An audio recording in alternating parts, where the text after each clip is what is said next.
સુરત જિલ્લાના ગ્રામ્ય વિસ્તારમાં આવેલા માંગરોળ તાલુકાના છમુછલ ગામે એક અત્યંત ગંભીર આગની ઘટના બની છે. સ્થાનિક ઓરિલોન પ્રાઇવેટ લિમિટેડ નામની કંપનીમાં ભીષણ આગ લાગી હોય જે 2 કલાકથી વધુ સમય વીત્યા બાદ પણ સંપૂર્ણપણે બેકાબૂ છે.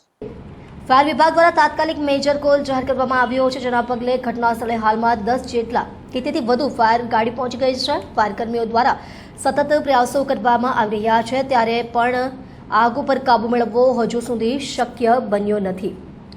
ઘટનામાં કોઈ જાનહાનિ કે મિલકતના નુકસાનની વિગતો અત્યાર સુધી સામે આવી નથી. જો કે સ્થાનિક વહીવટીતંત્ર અને ફાયર વિભાગ સતત રાહત અને બચાવ કાર્યોમાં જોડાયેલા છે. આગ કેવી રીતે લાગી તેના કારણોની તપાસ હાથ ધરાઈ છે.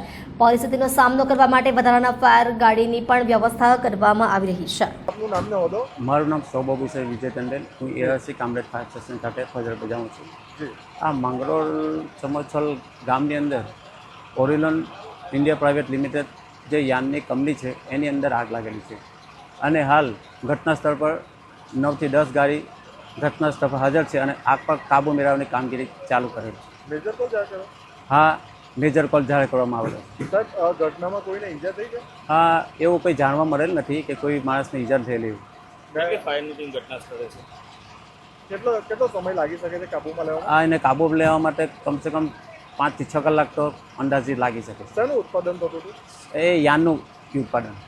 યાનનું.